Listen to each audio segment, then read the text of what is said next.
Good morning class. बेटा आज हम रिवीजन करेंगे शौर्य गाथा। शौर्य गाथा पाठ का रिवीजन करेंगे। इसके कवि हैं महाकवि भूषण। भूषण ने ये जो शौर्य गाथा काव्य मतलब लिखा है, ये राजा छत्रसाल और शिवाजी महाराज के शौर्य वर्णन। शौर्य मतलब उनकी जो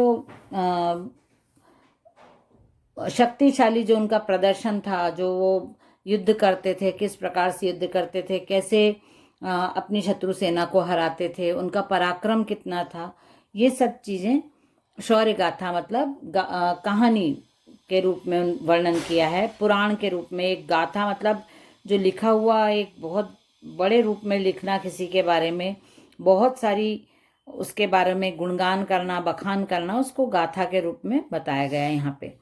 तो सबसे पहले तो हम कवि परिचय कवि भूषण के बारे में बता चुकी हूँ मैं, फिर भी आपको रिपीट करूँ कि इसमें आपको 1613 जो इनका जन्म सन है वो आपको मतलब इम्पॉर्टेंट है आपके लिए, महत्वपूर्ण बिंदु में। दूसरा, इनके पिताजी का नाम रत्नाकर त्रिपाठी, और उसके बाद इनके जो भाई थे कवि चिंतामणि और मतीराम, ये भी आपको ध्यान में रखना पड़ेगा कि कवि चिंतामणि और मतीराम इनके भाई थे।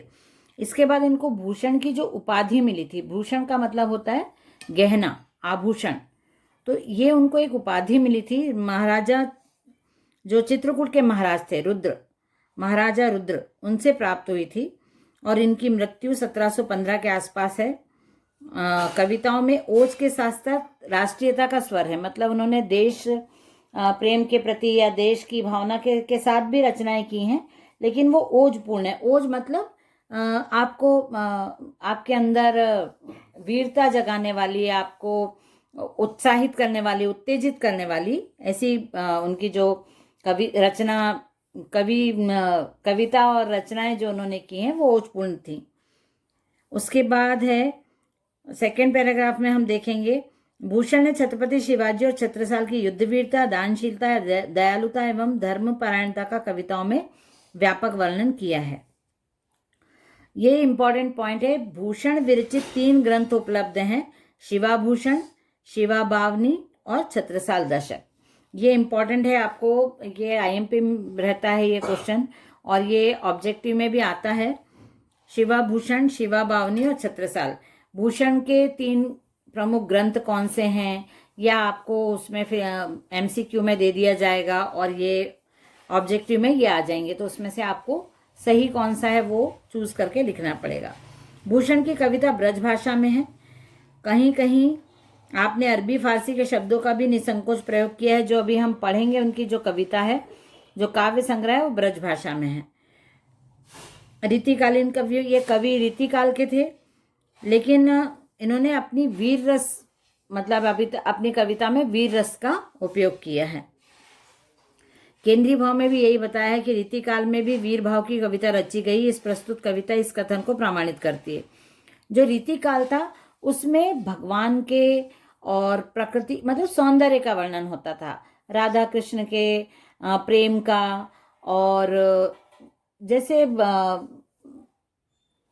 कवि जो लिखते हैं उसमें प्रकृति के सौंदर्य का, नायिका के सौंदर्य का, ऐसे वर्णन ज़्यादा किया जाता था, ऐसी रचनाएं ज़्यादा होती थी। लेकिन फिर भी जो कवि भूषण है उन्होंने रीतिकाल के कवि होते हुए भी वीर रस की कविताएं, ओजपूर्ण कविताएं लिखी हैं।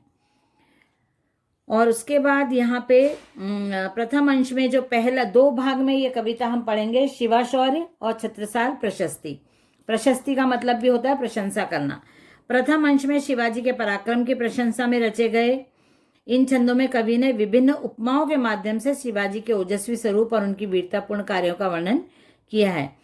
शिवाजी के बारे में पहली कविता में शिवाजी के बारे में बहुत सारे एग्जाम्पल दे के बताया है, और शिवाजी की जो चतुरंगिणी सेना थी, मैं अभी भी आपको एग्जाम्पल दे के मतलब अभी भी ये जो शिवा शौर्य है इसको मैं समझाती जाती हूँ। यहाँ पे भी वही शॉर्ट में दिया है, और इसको भी मैं यदि समझाऊं तो वो यही है कि शिवाजी महाराज जब अपनी चतुरंगिनी सेना मतलब 4 प्रकार की सेना होती थी, गज सेना, रथ सेना, अश्व सेना और पैदल सेना।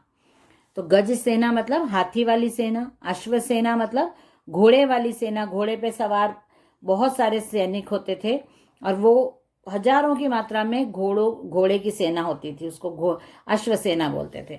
और गज सेना मतलब हाथियों पे सवार बड़े बड़े राजा महाराजा जो शिवाजी के साथ शिवाजी के अंडर में थे, वो उनके रिश्तेदार, रथ वाली सेना होती थी, उसमें बहुत सारे रिश्तेदार, शिवाजी के सगे संबंधी, मित्र जो उनका साथ देते थे, वो इस प्रकार की सेना का नेतृत्व करते हुए चलते थे। तो 4 प्रकार की जो सेना होती थी शिवाजी महाराज के पास, जब वो किसी के साथ युद्ध करने के लिए निकलते थे तो वो चारों सेनाएं एक के पीछे एक निकलती थी और शिवाजी महाराज के बोलने पे, शिवाजी महाराज के आज्ञा देने पे, क्योंकि युद्ध का भी एक नियम होता है, युद्ध के नियम के अनुसार जो प्रमुख होता है वो जब तक आज्ञा नहीं देता तब तक युद्ध शुरू नहीं होता। तो शिवाजी की आज्ञा के बाद ये सेना आगे बढ़ती थी और युद्ध करती थी। तो बहुत इसमें ऐसा बताया है कवि ने कि जब शिवाजी की सेना, अपनी चतुरंगिनी सेना जब चलती है तो पूरी धरती हिलने लगती है और धरती के हिलने से पूरा जो समुद्र का पानी है उसमें उथल पुथल मच जाती है और आकाश का जो प्रतिबिंब, आकाश में जब चंद्रमा दिखाई देता है और वो प्रतिबिंब जब पानी में दिखाई देता है और पानी भी हिलता रहता है, तो चंद्रमा की झलक ऐसे दिखाई देती है पानी में जैसे थाली में पारा रखा हो। पारा मतलब मर्क्यूरी, जैसे आप थर्मामीटर में मर्क्यूरी को देखते हो ना कि वो चमकीला सा रहता है और पानी के रूप में आगे बढ़ता है, उसी प्रकार चंद्रमा का स्वरूप उनको ऐसा दिखाई देता है, पारे के जैसा। बहुत सारी उपमाएं दी हैं, बहुत सारे अतिशयोक्ति अलंकार का उपयोग भी मुझे लगता है यहाँ पे कहीं कहीं, क्योंकि उन्होंने बताया कि जब गज सेना चलती है, मतलब हाथियों की जो सेना चलती है, गज मतलब होता है हाथी, तो हाथियों के चलने से, उनके इतने भारी भरकम शरीर के साथ जब वो दौड़ते हैं तो पूरी पृथ्वी से जो धूल उड़ने लग जाती है। तो घोड़े जब दौड़ते हैं तो चारों तरफ धुआं, मतलब धूल का इतना गुबार उठ जाता है कि सूर्य भी तारे के समान दिखाई देता है, ऐसा उसमें बताया गया है। तो ये बहुत सारे, और हाथियों के चलने से धरती हिलती है, तो धरती के हिलने से पूरी दिशाओं में भूकंप जैसा प्रतीत होता है और समुद्र का पानी भी बाहर आने लगता है हिलोरे ले लेके। और जो वो चलते हैं, हाथी जब चलते हैं तो हाथी के बल से, हाथी के चलने से उनके जो शरीर का जो पसीना है वो पसीना बहता है और उस पसीने से नदियां बन जाती हैं, इतना बताया है इसमें ऐसा। और सब रेल पेल मची हुई है, सब भाग रहे हैं, दौड़ रहे हैं। उसमें ये बताया कि शिवाजी के जो सैनिक होते हैं, शिवाजी की जो सेना होती है, वो बिल्कुल किसी से नहीं डरती है, वो निडर होके और युद्ध में मतलब युद्ध में अपने दुश्मनों को मारती हुई आगे बढ़ती जाती है।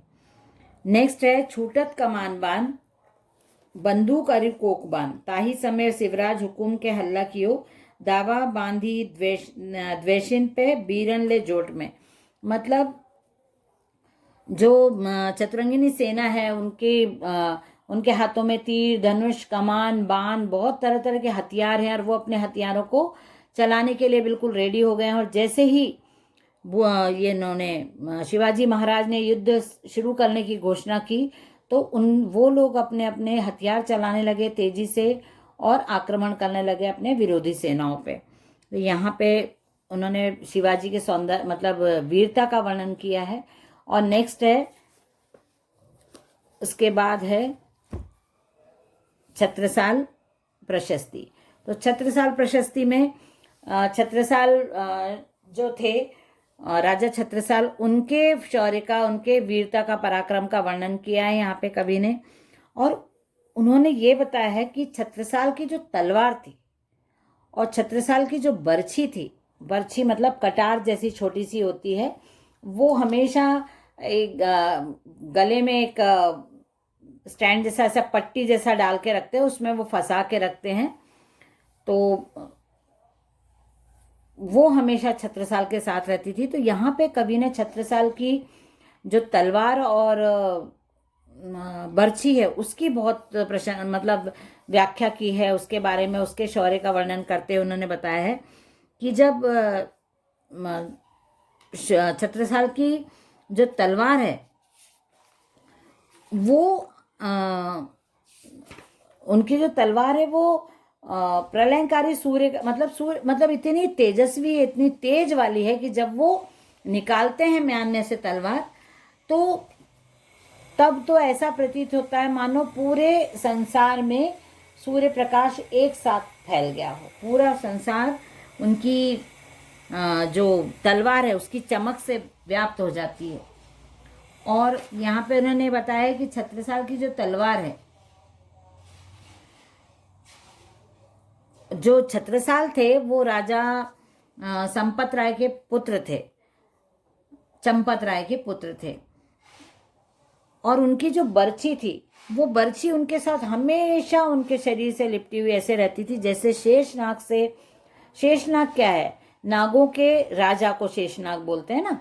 तो बहुत सारे जो नाग रहते हैं वो उनके चरणों में उनसे लिपटे हुए रहते शेषनाग से। तो उसी प्रकार यहाँ पे उपमा देते हुए कवि ने बोला है कि छत्रसाल की जो बर्छी है वो शेषनाग की तरह उनसे लिपटी हुई रहती है। जिस प्रकार शेषनाग से बहुत सारे नाग लिपटे रहते हैं, उसी प्रकार छत्रसाल की बर्छी उनसे लिपटी हुई रहती है। और उनकी बर्छी मतलब इतनी छोटी सी रहती है, लेकिन वो शत्रु के सीने में जाकर सीधे वार करती है और उनके प्राणों को खत्म करके ही वो बाहर आती है। यदि हाथी और जो शरीर पे कवच धारण करके भी जो शत्रु सैनिक उनके पास आते हैं, उनके सामने आते हैं, तो भी वो कितना भी कवच पहना हुआ हो, उसको खत्म करने में आपकी बर्छी की सक्षमता है। मतलब आपकी बर्छी इतनी तीक्ष्ण और महान है। और उसके बाद उन्होंने यहाँ पे फिर उसका वर्णन किया है, क्या बोलते हैं, तलवार का वर्णन किया है। उनकी जो तलवार है प्रलयंकारी सूर्य के समान है। प्रलयंकारी सूर्य मतलब सूर्य को प्रलयंकारी क्यों कहा है? सूर्य को तो पोषक कहा जाता है, संसार का पोषक, संसार का रक्षक, संसार का सृष्टिकर्ता माना जाता है सूर्य को। क्यों? क्योंकि सूर्य के बिना हमारा जीवन कुछ भी नहीं है। हमारी कल्पना भी हम नहीं कर सकते सूर्य के बिना जीवन की, क्योंकि सूर्य से ही हमको प्रकृति प्राप्त है, सूर्य से ही हम जीवित हैं, सूर्य से ही हमारे जीवन का क्या बोलते हैं, निर्माण है। क्योंकि यदि सूर्योदय नहीं होगा तो हमारे जीवन का कुछ भी, हम अंधकार में ही रह के अपना जीवन व्यर्थ कर देंगे। सूर्य हमको एनर्जी भी देता है और सूर्य हमको क्या बोलते हैं, आशावादी जीवन जीने के लिए प्रेरित करता है। तो जिस प्रकार सूर्य हमको हमेशा पॉजिटिविटी देते हैं, सूर्योदय होता है तो हम बहुत पॉजिटिव हो जाते हैं, हम बहुत एक्टिव हो जाते हैं, एनर्जेटिक फील करते हैं। तो जिस प्रकार से सूर्य सबके सृष्टिकर्ता पालन करता है, लेकिन सूर्य जब विपरीत परिणाम देने वाले हो जाते हैं, जब क्रोधित हो जाते हैं, तो वो अपने ताप से पूरे संसार को जलाने की क्षमता भी रखते हैं। सूर्य जब अपने गुस्से में आ जाते हैं, आकर प्रलय कर सकते हैं, पूरे संसार को खत्म कर सकते हैं। इसलिए यहाँ पे शिवाजी की जो तलवार है उसको प्रलयकालीन सूर्य के समान विनाशक बताया है कि यदि वो तलवार अपने सही रूप में आ जाती है तो वो शत्रुओं का नाश किए बिना रुकती भी नहीं है। शत्रुओं का रक्त पीने के लिए वो अपने आप को रोक नहीं सकती। तो दोनों उसमें, एक में शिवाजी महाराज का वर्णन है और एक में छत्रसाल की तलवार और बर्छी का वर्णन है। ये मैंने आपको फिर से एक बार एक्सप्लेन किया है। उसके बाद है ये शब्दार्थ हैं। उसके बाद नेक्स्ट पेज पे यदि आप जाएंगे तो नेक्स्ट पेज पे है लघुत्तरी दीर्घोत्तरीय प्रश्न है। उसके बाद है भाव पल्लवन जो मैंने आपको करवा दिए हैं। उसके बाद है समुच्चरित शब्द युग्म। ये तरणी, एक तरणी का मतलब होता है नदी, एक तरणी मतलब होता है नाव। जाति मतलब जात, कास्ट, जाति मतलब जाना, क्रिया। कांति मतलब होता है चमक और क्रांति मतलब विद्रोह। अगम, अगम मतलब जहां जाया नहीं जा सके, और आगम मतलब आना। समास विग्रह कर उनके नाम बताइए। भटजोट तत्पुरुष समास, अरिमुख तत्पुरुष समास, तम तोम द्वंद्व समास, तम और तोम। मुंडमाल, मुंड की माल तत्पुरुष समास। क्षितिपाल कर्मधारय समास। प्रतिभट तत्पुरुष समास। धूरीधारा तत्पुरुष समास। अनेकार्थी शब्द दिए हैं, इनको वाक्यों में प्रयोग करना है, लेकिन अर्थ इनके अलग अलग बताना है। भूषण, भूषण का मतलब होता है गहना, और भूषण का मतलब होता है राजा। काल, काल का मतलब होता है मृत्यु, और काल का मतलब होता है समय। दल, दल मतलब समूह या किसी चीज का निचोड़। मीन, मीन एक राशि होती है, और मीन मतलब मछली भी होता है। पर, पर मतलब पंख भी होता है, पर मतलब किंतु भी होता है। अर्क मतलब आवरण भी होता है। अर्क मतलब किसी चीज का जैसे जड़ी बूटियों का रस, उसको अर्क बोला जाता है। नीम का अर्क, ऐसे सुना है मैंने। तो अर्क का मतलब होता है वनस्पतियों, जड़ी बूटियों का रस। अशुद्ध वाक्यों को शुद्ध कीजिए। आपसे मेरी केवल मात्र इतनी अपेक्षा है कि आप समय पर कार्यक्रम में पधारें। आपसे मेरी, केवल को हमको काट देना है। आपसे मेरी मात्र इतनी अपेक्षा है कि आप समय पर कार्यक्रम में पधारें। आपका भवदीय, भवदीय ही शब्द आपका, आपके लिए आता है। तो यह या तो आपका मित्र, आपका पुत्र, आपका पिता, ऐसा हम लिख सकते हैं, या भवदीय लिख सकते हैं। शीला के मस्तक में भारी सिर दर्द है। शीला के मस्तक में सिर दर्द है, सॉरी, शीला के मस्तक में दर्द है ना। सिर, या तो सिर नहीं आएगा, या फिर सिर आएगा तो मस्तक नहीं आएगा। शीला के सिर में दर्द है, या शीला के मस्तक में दर्द है। हमारे देश में गुलामी की दास्ता कई शताब्दियों तक छाई रही। हमारे देश में हमारे देश में गुलामी कई शताब्दियों तक छाई रही, है ना। दास्ता का मतलब ही गुलामी होता है। आप सादर पूर्वक आमंत्रित हैं। आप सादर आमंत्रित हैं, पूर्वक को हमने काट दिया है। तो ये हमारा पूरा चैप्टर आज हो जाता है यहाँ पे। हम नेक्स्ट क्लास में नेक्स्ट चैप्टर करेंगे। ओके बेटा, चलिए बाय एवरीवन।